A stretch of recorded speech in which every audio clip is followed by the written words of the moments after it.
गुरु तेग बहादुर जी महाराज की 350वीं शहीदी दिवस कार्यक्रम के बारे में एक नया उत्साह, एक नया उमंग है। देश भर में बड़े बड़े आयोजन होने हैं। उत्तर प्रदेश में भी हमारी कमेटी इसके लिए कार्य कर रही है और 350वीं शहीदी दिवस कार्यक्रम का पहला कार्यक्रम आज उत्तर प्रदेश की राजधानी लखनऊ से दिल्ली के उस ऐतिहासिक गुरुद्वारे के लिए प्रस्थान करने जा रही है, जहां पर सनातन धर्म की रक्षा के लिए गुरु तेग बहादुर जी महाराज ने अपना शहादत दिया था। यानी 350 वर्षों के इस पूरे इतिहास को एक जीवंतता प्रदान कर रहे हैं इस यात्रा के माध्यम से, इन कार्यक्रमों के माध्यम से। कैसा कालखंड रहा होगा जब उस समय औरंगजेब जैसा क्रूर और बर्बर शासक रहा हो और उस समय सनातन धर्म पर हो रहे हमलों को ध्यान में रख करके एक जगह नहीं, हर जगह से अत्याचार के समाचार आते थे। औरंगजेब ने तो एक संदेश ही, एक इस प्रकार का एक उसका उद्देश्य ही था, किसी प्रकार से तिलक और जनेऊ को समाप्त करके सनातन धर्म को हमेशा के लिए समाप्त करो। इस्लामीकरण के जिस बड़े अभियान को लेकर के आगे बढ़ा था, उसमें सबसे पहले चुनौती उसको किसी ने दी थी? गुरु तेग बहादुर जी महाराज ने दी।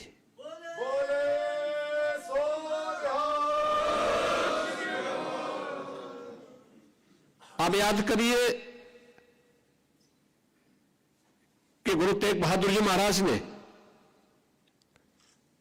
उस चुनौती को स्वीकार किया और क्या क्या अत्याचार नहीं हुए। भाई सतीदास के साथ में, भाई मतीदास के साथ में, भाई दयाला जी के साथ में किस किस प्रकार का अत्याचार हुआ, किस क्रूरता की सारी सीमाओं को तोड़ करके उन्होंने भय से, प्रलोभन से गुरु तेग बहादुर जी महाराज को इस्लाम स्वीकार करने के लिए दबाव बनाया, लेकिन वे अपने पद से कतई विचलित नहीं हुए। उन्होंने अपनी शहादत दी, लेकिन आने वाली पीढ़ी के लिए एक नई प्रेरणा भी दे दी। यही शहादत की परंपरा है जिस पर वर्तमान भारत की नींव खड़ी है। आज हम स्वतंत्र भारत में दुनिया की चौथी बड़ी अर्थव्यवस्था के रूप में अपने आप को स्थापित किए हैं।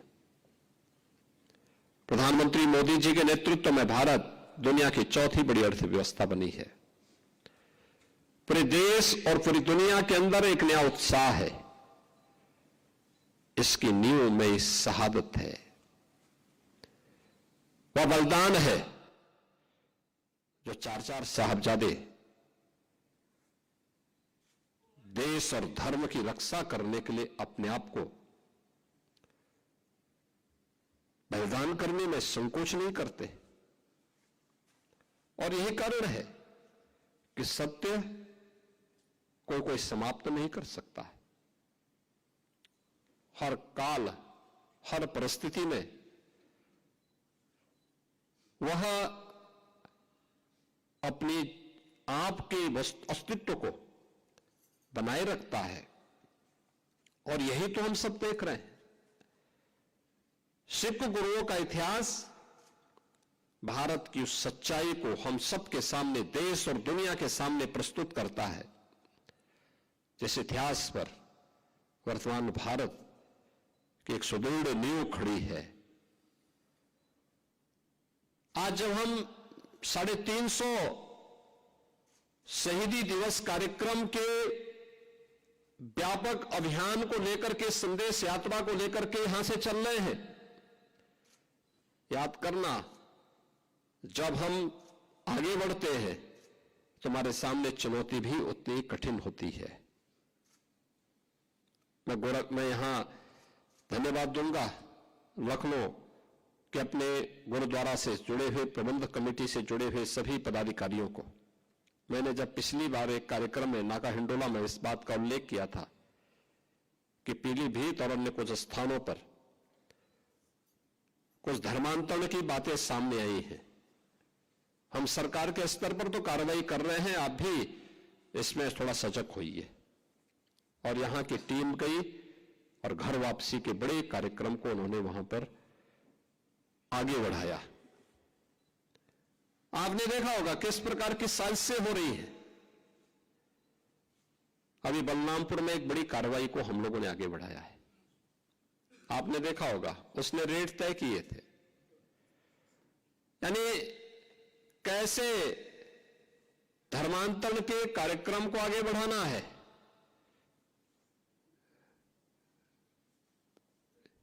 हिंदुओं में, ब्राह्मण में, क्षत्रिय में, सिखों में, अन्य ओबीसी जातियों में, अनुसूचित जाति जनजाति के लोगों को कैसे धर्मांतरित करना, सबके रेट उसने तय किए हुए थे। विदेशों से उसमें धनराशि आ रही थी। आप सोचिए, 100 करोड़ से अधिक का ट्रांजैक्शन अब तक उसके 40 खातों में प्राप्त हुआ है और लगातार उस अभियान को आगे बढ़ाने का कार्य कर रहा था। एक लोग किस रूप में देश का स्वरूप बिगाड़ने का काम कर रहे हैं। परिस्थितियां बदली हैं, उद्देश्य उनका वही है जो उस समय था। हां, काम का तरीका उन्होंने बदला है। और यह आयोजन हम सबको इस बात के लिए प्रेरणा दे रहा है कि जिस उद्देश्य से सिख गुरुओं ने अपना त्याग और बलिदान दिया था, सिख वीरों ने अपना बलिदान दिया था, अपनी शहादत दी थी, आज वर्तमान पीढ़ी को उस शहादत की परंपरा को फिर से वर्तमान परिप्रेक्ष्य में जीवंत बनाए रखने के लिए एक नई रणनीति के तहत कार्य करने की आवश्यकता है। याद करना, हिंदू और सिखों के बीच में फूट डालने के प्रयास तो तमाम लोग करेंगे, लेकिन जो हमारे स्वयं के बीच में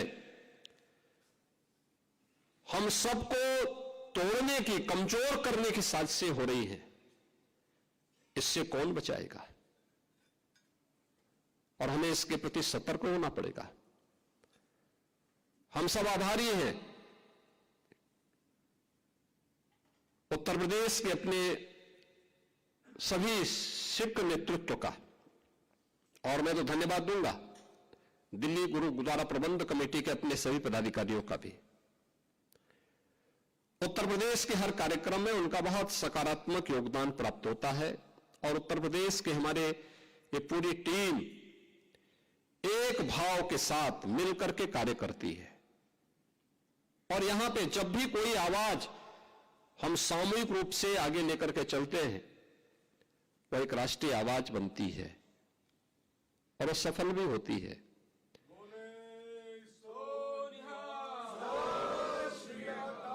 मुझे याद है गुरु नानक देव जी महाराज की 550वें प्रकाश पर्व के अवसर पर यहां पर कीर्तन का कार्यक्रम आगे बढ़ा। इसके उपरांत अनेक ऐसे कार्यक्रम हुए।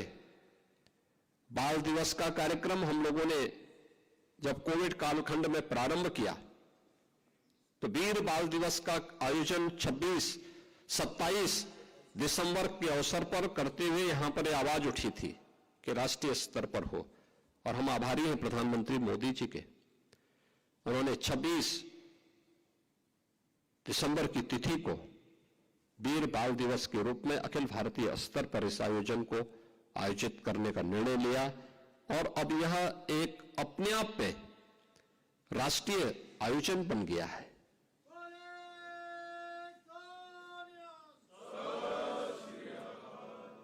इतिहास को ऐसे ही जीवंत बनाया जाता है। उस सत्य को आने वाली वर्तमान पीढ़ी के सामने और आने वाली पीढ़ी के सामने इसी प्रकार के आयोजन के माध्यम से रखा जाता है और यह उसी परंपरा का हिस्सा है। आज के इस अवसर पर यह संदेश यात्रा एक शुरुआत है, यह अंत नहीं है। यह 350वें शहीदी दिवस कार्यक्रम की एक शुरुआत है और यह शुरुआत इस बात को बताती है कि 350वें शहीदी दिवस का कार्यक्रम उतना ही प्रभावी होना चाहिए, क्योंकि इससे संबंधित 2 मीटिंग मेरे साथ में हो चुकी है। आगे आने वाले समय में इसकी पूरी रणनीति के साथ, बड़े कार्यक्रम के साथ अच्छे कार्यक्रम होने चाहिए। गुरु तेग बहादुर जी महाराज से जुड़े हुए जो भी स्थल उत्तर प्रदेश में, वहां पर कैसे कैसे कार्यक्रम होने हैं, इसकी पूरी रणनीति अभी से तैयार होकर के अगर हम आगे कार्य करेंगे तो यह कोटि कोटि नागरिकों के लिए, भारतीयों के लिए एक नई प्रेरणा का केंद्र होगा। मैं इस शहीदी संदेश यात्रा को आज शुभारंभ करते हुए मुझे अत्यंत प्रसन्नता की अनुभूति हो रही है।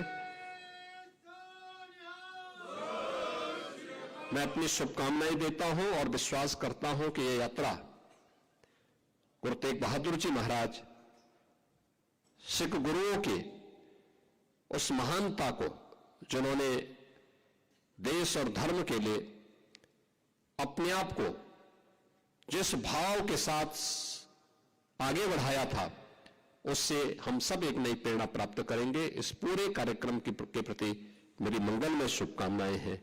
बोले सो निहाल।